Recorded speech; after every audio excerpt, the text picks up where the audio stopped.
Hey everyone, Sarah Squares here, Narcissistic Abuse Recovery Coach. And today I want to talk to you about what is narcissistic abuse and why is it different to other forms of domestic abuse. So, narcissism, it comes under the umbrella of antisocial personality disorders, which include sociopath and psychopath. The key criteria for a diagnosis of narcissistic personality disorder are outlined in the Diagnostic, a Statistical Manual of Mental Disorders, which examines a person for 5 or more of the common narcissistic personality disorder symptoms. Obviously, I'm not going to get through that in here, but if you do want to look, you can do that yourself. It's not a particularly well-known term in the UK, and therefore characteristics and behaviours are often misdiagnosed or not diagnosed at all. So what does narcissism look like? These are just a few of the presenting ways and also red flags if you meet someone who, or you recognize these characteristics in someone you know. They believe that they're better than others. They have an insatiable appetite for the attention of other people. They fantasize about their intelligence, success, power, or attractiveness. They're constantly exaggerating and boasting about talents and achievements. They set unrealistic goals. They manipulate and take advantage of others to get what they want. They're prone to extreme jealousy. They can be highly sensitive, particularly to rejection and criticism. They find it difficult to maintain healthy relationships. They believe that others are jealous of them. They behave like they deserve special treatment, and they are quick to anger if they do not receive this special treatment. They expect everyone else to go along with their ideas and plans. They fail to show empathy for others. They expect constant admiration and praise, and they consider themselves to be skilled in romance. They respond to criticism with anger, humiliation, or shame. They are self-absorbed and self-centered and want the best of everything.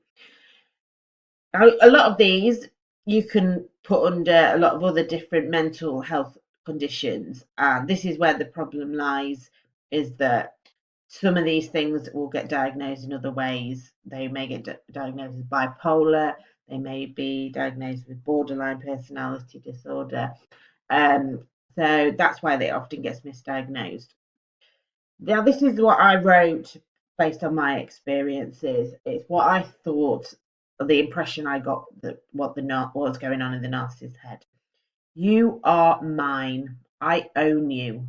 You will not do anything without my permission. And if I suspect you are building confidence to act without my consent, I will tear you down until you realize that without me, you are nothing.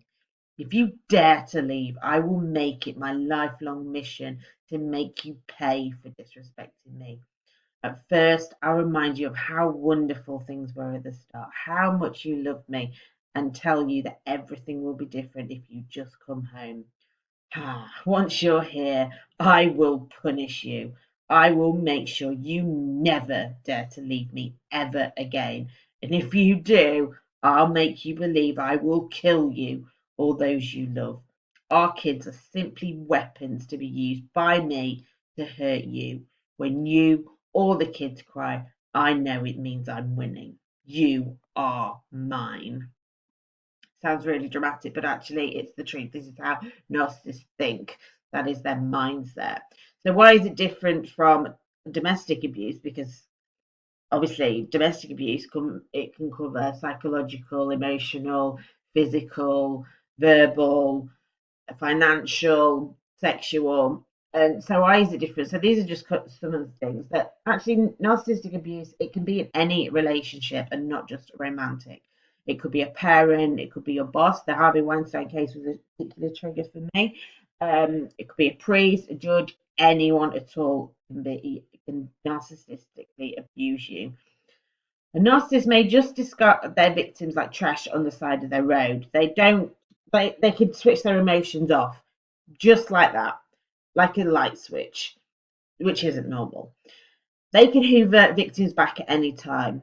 They rarely move on forever. So even if they do discard you and suddenly you never hear from them again, they will probably come back at some point and pretend like nothing happened, everything was fine, and you'll just be thinking, what? This is crazy. But that's what they do because, as far as they're concerned, you belong to them. They present as being very kind, respectful, supportive to everyone. So everyone outside of your relationship will think that they are amazing, the butter will melt. And this is why a lot of victims don't report it, is because they just think no one believes them because everyone else thinks they're great. And you understand that because at the start, that's who you thought they were as well. But it's all an act. They have very distinct characteristics. Recently did a video and a booklet called The Top 10 Strategies Used by Narcissists. And it covers the main standout things that all narcissists do follow. So there are ways of predicting narcissistic behaviour and also recognising it. They believe that others are simply there to meet their needs. People are possessions, including you, their children, their boss, their friends, everyone. They're just there to make them look better. They will play either the victim or the hero in every story that you hear. So why services are letting down victims of narcissistic abuse? They assume that once the relationship is over, the abuse stops.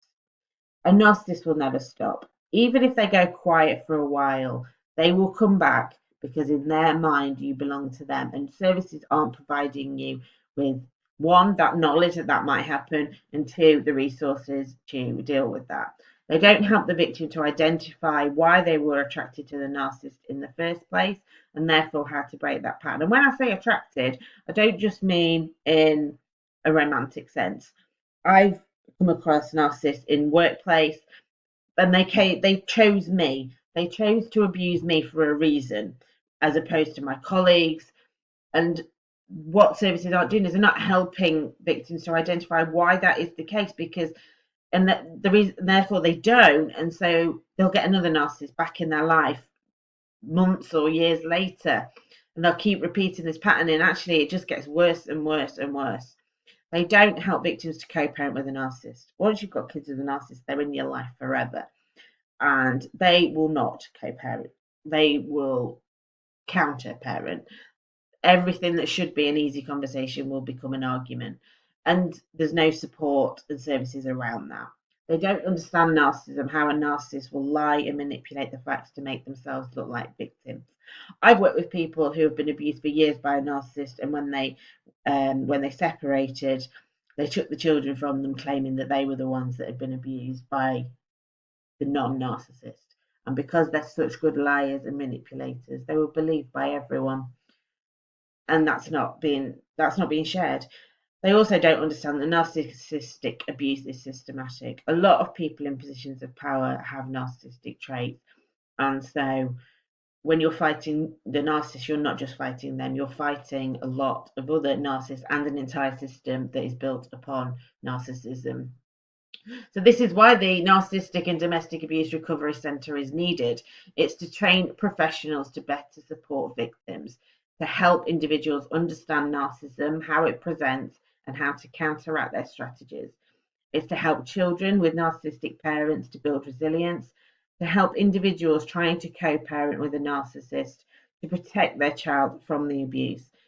It's to fight parental alienation, to train professionals to recognise narcissistic abuse, and to understand narcissism better and its causes with the aim of recovery. And ultimately, it's to reduce the domestic homicide rates. I would estimate, and I don't have statistics to back this up, I just have my own opinion, my own research, that probably 90% of cases where a spouse kills their ex and the children, that's a narcissist that has done that, because that's the narcissist mindset that if they can't have you, no one else can. And so the old methods that are used by domestic abuse, the Duluth model, they're not relevant. They don't fit narcissism. Narcissism, in my eyes, can never, at the moment, it cannot be cured, it cannot be treated. There's no work that can be done with a narcissist to make them realize they do not possess the same skill set, the empathy that human beings have. And this is why we want the Recovery Centre to include research so that we can find out why. Is it part of their brain is wired differently? Is there something missing? Is there a way that we can deal with this? Is there a medical way it can be diagnosed? Because ultimately we want to reduce domestic homicide rates and domestic abuse rates. So I want to make changes, and maybe you do too. If you've been a victim or are currently the victim of narcissistic abuse or even domestic abuse and feel services are letting you down, come and join us. If no one believes you, come and join us. If you have no idea how to protect your children from this, come and join us.